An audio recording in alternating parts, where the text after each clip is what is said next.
Vijayawada rural మండలం ప్రసాదంపాడులో CC road drainage పనులకు MLA Yarlagadda Venkatrao శంకుస్థాపన చేశారు.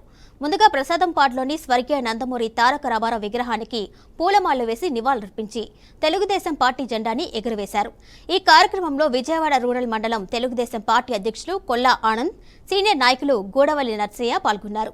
సుమారు 60 లక్షల నిధులతో ప్రసాదంపాడులోని యాదవుల బజారు సీసీ రోడ్ డ్రైనేజీ పనులు ప్రారంభించారు.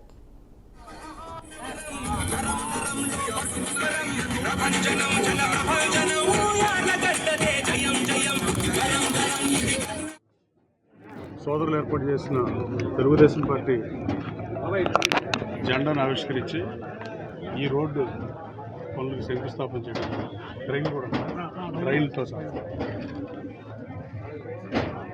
నియోజకవర్గంలో 3.5 మండలాలు ఉంటాయి.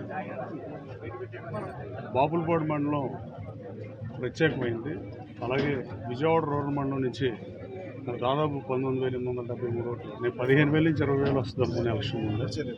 అదే మెజార్టీని కట్టబెట్టిన విజయవాడ రూరల్ ప్రజలకి అభివృద్ధి విషయంలో వాళ్ళు నాకు మద్దతు ఇచ్చి ఓటేసింది ఎలా ఇచ్చారో అంతకన్నా ఎక్కువ పనిచేస్తారు.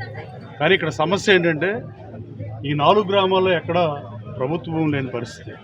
ఏదైనా ఉన్న వక్ఫ్ బోర్డు భూములు కానీ ఏదైనా ఇష్యూలు ఉండి కోర్టుల్లో ఉన్న పరిస్థితి, ఎంక్రోచ్మెంట్లో ఉన్న పరిస్థితి. ఏమన్నా ఖాళీ స్థలాలు దొరికితే రామవరపులో నేను గతంలో హామీ ఇచ్చినట్టు కాపు సోదరుల కళ్యాణ మండపం కానీ యాదవ్ సోదరుల కళ్యాణ మండపం కానీ బాలశౌరి గారు 50 లక్షలు ఇచ్చాడు. మిగతా కుల పెద్దలు ఇచ్చినాక నేను కూడా ఇస్తానని చెప్పాను. కానీ ఏదైనా స్కిల్ డెవలప్మెంట్ సెంటర్ లాంటిది కానీ ప్రతిష్టాత్మక యూనివర్సిటీ తీసుకొద్దామంటే ఈ 4 గ్రామాల్లో ఎక్కడ భూమి దొరకని పరిస్థితి. 4 ఎంఆర్ఓలతో మన మీటింగ్ పెట్టి వాళ్ళకి ఆదేశాలు ఇచ్చారు. అసలు గవర్నమెంట్ ల్యాండ్ ఎక్కడెక్కడ ఉంది. అలాగే విజిలెన్స్ ఎంక్వైరీ ముమ్మరంగా జరుగుతుంది నియోజకవర్గంలో. ప్రభుత్వం వేసింది, అది నేను వేసింది కాదు.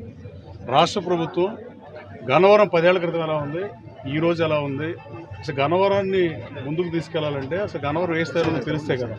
ఆంధ్రప్రదేశ్